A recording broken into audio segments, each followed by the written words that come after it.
everyone, welcome to Watch It Played. My name is Rodney Smith, and I'm here at the GTS Distributions Come and Play Day in Atlanta with Scott Morris from Arcane Wonders. That's right. Hey Scott, good to see you again. Good to see you as always. Well, Thank listen, you've brought Mage Wars, but Academy. Academy, and, yes. And we had a previous GTS video where we talked about Mage Wars Arena. Yes. It was in a bigger box. Much bigger box. Yeah, yep, and smaller. And it wasn't called Arena then. It wasn't called Arena. No, it wasn't. Yeah, it was just Mage Wars proper, yeah. So you've recalled the, I guess, shall we call the original?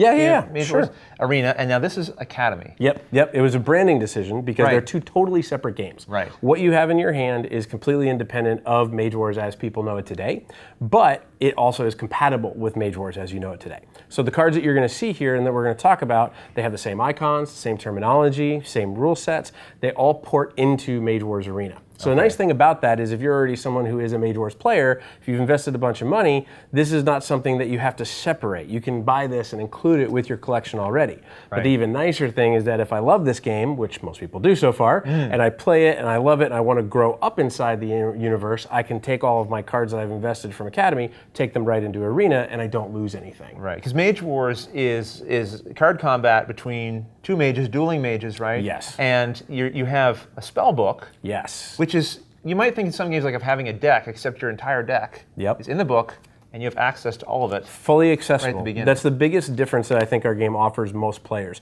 In every other type of dueling game, whether it's Wizards or anything else, you're always at the mercy of shuffling your deck, putting your hand on top of it, and if you're crushing me, I have to pray, okay, please let this be my heal card, right? Top deck gods help me, right? I built this deck to do things, it should do it. Will it work or not? It's going to be very much based on that draw. Exactly. And so you've kind of eliminated that. And if you're a wizard or if you're a beastmaster and you studied your arts, you should know your arts, right? You shouldn't have to go digging through a deck of cards going, I'm going to attack you, hang on, hang on. How do I cast protection? I know I knew that. I knew it yesterday. Will come back to me eventually. Eventually I'm going to remember. Through time, yeah. So that's one of the unique things about our spellbook is if you're crushing me and I only have one life left, I just go in here, I get my heal card, and I'm ready to go. Right. That makes the game focus completely on the strategy. Right. It takes away the randomization and the luck of the draw to where you can truthfully say, you know what? You may have a better spellbook than me in terms of the value of the cards. You might have cards that do more damage. You might have cards that combo together better. But if I play better and I play smarter, more strategically, I can beat you. And that's one of the biggest things that Mage Wars offers players is that strategic element of the combat focused into the gameplay. And that core is still here in this. I mean, one of the big differences about Arena is that you have a board and there's positioning here. We're just going head to head, but we're still bringing out creatures, we're enchanting, we're getting weapons, and we're fighting. As you can see from everything out in front of you here, so we have our mages out, we have abilities for the mages, we have equipment that's attached to them, we have creatures that have enchantments on them. That's this face down one here, right? That's the face down card, yeah. It's one of the other nice little tricks and traps of our game is all of our enchantments come into play face down and you don't know what they are. And they always cost, if I remember correctly, it's 2, right? 2 mana. So you're always going to pay 2 mana, so we don't have to worry about showing anything. No chicanery, right? It's when you bring it into play, you then pay the additional cost that is on it, right? Once it's in play, you have the right to flip it up at any time, your turn or my turn. You know it's not a spell of cuddling. I'm probably not going to come over and give you a high five. But tried. That's right, I have. They're usually defensive or offensive things that will buff your creature and help you out. But some of them are tricks and some of them are traps, which is really kind of the cool thing about it. It's a game that takes everything that was Mage Wars, everything that is great about the strategy, about the dueling, about the designing a plan, right? This is essentially your battle plan, and puts it into 20 to 30 minutes. And that's the biggest change. Mage Wars proper, Mage Wars Arena as we're calling it right now, was about an hour to 2 hour game depending on how well you knew the game. Right. The first time I ever played the game, it took me 2.5 hours because learning keywords, all the different things you have to figure out. The very first time I played this game, it took me 9.5 minutes. Okay. And that's the amazing... a significant difference. Really. It is, and the amazing thing about it is you don't feel as though you've lost anything. You still have the ability to put a plan together. You still have the ability to say, okay, I'm going to be a Beastmaster that focuses on swarming with creatures. Or I'm going to be a Beastmaster that focuses on battle. I'm going to add equipment to my character. I'm going to come in and attack you melee style one-on-one. And you can do all of that inside of this set. And that's probably one of the more exciting things about the set is that while you have suggested starting spellbooks that if you just want to open up and start playing, you're good to go, you actually get enough extra cards that you can tweak multiple different styles amongst these mages. I remember when I opened up my my copy, it looked like there's 3 decks kind of shrink wrapped, and the way it was set up and packaged, I love when games do this. It's if you're playing the first time, just grab this package. This is your starter deck. Boom. You don't have to go through all of them. Find no the ones. Sorting. No. The other deck is the other players, and then there's a third deck, which is here's all the extra stuff. Cards. If you want to mix in and start building, then you can do that. Otherwise, boom, you're ready to get started. Yeah. So it seems like the thing that you've removed from this, if anything, is just the barrier to entry. Yes. You've removed that to make it easier to get into. It's also a lot more portable. I mean, for me, I've loved Mage Wars. I mean, most people have heard me say this. That's why I came to the company. I love the game so much. But for me, it's been able to allow me to take it with me. It's very hard to take Mage Wars Arena with you. But when you're going to a tournament, when you're going to a long game night with friends, it's very easy to take with you. Because it is. Yeah, with this, tokens. With this, if you're just going to go to lunch, you can take Academy with you with literally this, a set of dice, and the tokens with you, and you're off and running. Could you maybe just give us a sample? Maybe like show us some combat or show us some of the mechanics of the game. Totally, yeah. So we can show you like maybe even one of the tricks in the trade right here, right now. So every turn, you're going to be able to take cards out of your spellbook and use them by gaining mana. So you have a tracker that tracks your mana and tracks your damage. What you could do though is on your turn, aside from just casting spells, is attack other people, which is the name of the game, right? I'm trying to attack you and kill you. So the wizard, as you see, has brought out a Jade Gremlin and a Lightning Raptor. Now the Lightning Raptor is really cool because during upkeep, he's going to get stronger and stronger and stronger. So I don't like him. As much as the name of the game is defeat your opponent, you as the Beastmaster are going to sit here and go, okay, this Lightning Raptor is going to give me some headache and I may want to go after him. Now, what Rodney knows, which no one else would know playing the game, is that he has enchanted his creature with Wolf Fury, which is going to help him attack. Now, I don't know that, right? I mean, he might be a defensive spell. I have no idea. So what you would do is on your turn, you choose a creature to activate. A creature could be your mage and you could cast a spell, or a creature could be one of the creatures you previously brought into play. So you would simply rotate your card, you activate them like this to show that you're using them, and you would make an attack. Now, if you look across the bottom here, it tells you exactly how they attack. They have a quick attack, which is for advanced rules, which you can read in the rulebook, and we can provide you links if you'd like to share that. It's got a melee attack, so it's going to be fist on fist, or claw on claw in this case. It rolls 2 attack dice, so we're going to take 2 of those, and it has piercing +1. Now, why is piercing +1 important? Well, creatures inside of Academy had 2 stats. They have armor and they have health. The health is pretty logical. Once your health hits 0, you're going to die. But your armor could potentially prevent some damage. So you'll notice on the dice you have starburst damage, you have regular damage, and then you have blank damage as well. The blanks are just misses. If you roll those, you're not going to hit anything. If you roll regular damage, armor could potentially block it. So in this case, if you're going to activate your Pelion Lynx and you're going to go after my Lightning Raptor, my Lightning Raptor has 1 armor. So any normal damage you roll could get absorbed by that 1 armor. So in this case, you'd normally roll 2 dice. That's good, it's not bad.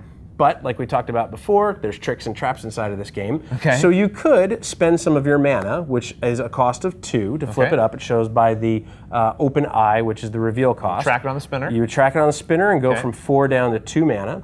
This tells you that the creature enchanted with it gets melee +1 and an additional piercing +1. Oh, this is all right. The piercing is going to completely remove my armor at this point. So for every piercing you have, it negates a point of armor. So you have piercing +2, so even if I had armor +2, the armor wouldn't matter at all. So in this case, you're actually going to get to roll 3 dice, and I have no armor whatsoever. I like the sound of this. I don't. So, but go ahead. You shall roll. Go ahead. Go for it. Let's see what you get. Let's see if I can get more than 3 blanks. Well, you did get more than 3 blanks. So you got critical, which is good. So I would normally take 1 damage here, and I would just track it by using one of my tokens on there. What are the odds of this? Only 2 of these sides had blanks on them. Well, you have a 34% chance every time you roll to get blanks, because there's 2 blanks, and then you have a 66.6 repeating chance to get anything other than blanks. So had Luke been here, things would have been different. Hi, Luke. How are you? Look, a little damage. A little bit of damage, right? And that's part of the ebb and the flow of the game. Like we were talking about before, how we remove the luck of the draw with the spell books. The dice are really the only luck factor. Still create that little bit of drama. What's going to happen? Still a little bit of drama. There's still a little bit of unknown. Yeah, exactly. Like I could sit here and I could roll, for example, on the same attack. And I could roll 2, 2, and 2. So it all depends on who owns the dice. So, wow. Yeah, and that's part of the fun, right? Like you said, a little bit of drama, a little bit of who knows what's going to happen. So that's a sample attack right there. Right, and then once you've activated a creature, that's the end of your turn. Yes. It flips back over to the next player and they would activate a creature. You trade back and forth like that until all creatures have been activated. Yep. The activations are very simple. You either activate your creature and attack with them. Yep. You activate your creature and put a guard marker on them, which we're going to explain if you get into advanced rules. Yep. Or you activate your mage and you cast a spell with them. Yes. The mage can do all three. The other creatures can only attack or guard. My understanding with guard is that if you get attacked with a creature, if someone attacks, right, you can have the guard step in. Is that correct? Correct, yes. So if this was reversed, if it was now the wizard's turn, and he wanted to attack with his Jade Gremlin, even if he wanted to attack the Beastmaster, he would have to attack the creature with guard first. So it's almost like a little bit of a protector coming in to help you out. Yep. So you might say, I know it's coming later. I don't want to attack with him right now, but I'll put him on guard. Exactly. And he can block. And also maybe prevents you from doing what you were going to do. Maybe think twice about doing it. Right? Yeah. Because again, I may put an enchantment on my Jade Gremlin, you have no idea what it might be, and you want to make sure, hey, I know the name of the game is not let's hug each other to death, so you're going to come over and hit me, so I need to do some guarding here. It's a great way to also kind of ebb and flow the balance of the game if you're getting outpaced by creatures. So if someone else has maybe 2 or 3 creatures and you only have 1, you can guard and start forcing them to attack. Because the nice thing about is if you attack a guard, if they have a quick melee attack, they can respond back and attack and hit you back. So that's where a lot of that advanced rules kind of comes into play, and you have to really make some good strategic decisions. Do I attack right now, or do I do something else and kind of set up for a future attack? So. And this is a 2-player game. 2-player game, yep. And it's out now. It should be out by the time this video hits. It's going to be actually November 18th is roughly the street. November 18th, 2015. Yep. There you go. Keep an eye out for that. 2015. It's important. You never know when people are going to watch this thing. Yes, exactly. Okay, so, and what about, now this seems to me like expansions could be a possibility. Oh, totally. Right? Yes. So the base game, everything you see here, this is probably, for me, the most exciting thing. Everything you see, the suggested starting spell books, the 2 spell books, all the tokens, the dice, you get that for $29.99, which is an extremely low price point. The expansions are going to be very unique. The expansions are going to be very small packs of cards that have a mage, their ability card, and then additional cards for their suggested starting spell book, and then cards to tweak in and out of other mages spell books that you have. Okay. One of the nice things that we haven't talked about is all of these cards are completely interchangeable. While this Jade Gremlin is over on the wizard side, the Beastmaster could put the Jade Gremlin into his spellbook. There's a point value system that we have that allows you to design that on your own. Right, they have certain affinities where it's, the cost is what it shows on the card to put into the deck. If you want to bring something over that maybe isn't... You might have to pay a penalty. Right, it might cost you a little more to put it in your deck, but you still have the option to do that. You still have the option to do it, yeah. Yeah, okay, that's nice. It's some of the more fun things. I was actually beaten, playing the regular Mage Wars Arena, I was beaten by a warlock who used the healing wand. Right. And I remember when he brought it out, I was like, what warlock uses a healing wand? And he looks across the table. The one that's about to beat you, Scott. That's what he said. He looks across the table, and if he's watching, he knows who this is. He goes, the winning one. That's good. It was amazing. As a player, I was frustrated, but as part of the company, it was exactly what the game should do, right? But yeah, the expansions, we have some really exciting things lined up for the expansions. So the first 2 mages we have lined up after these 2 in the base set, which is the Beastmaster and a Wizard, we have a Priestess and we have a Warlock. Those all correspond to the 4 mages that were in the base set of Mage Wars Arena.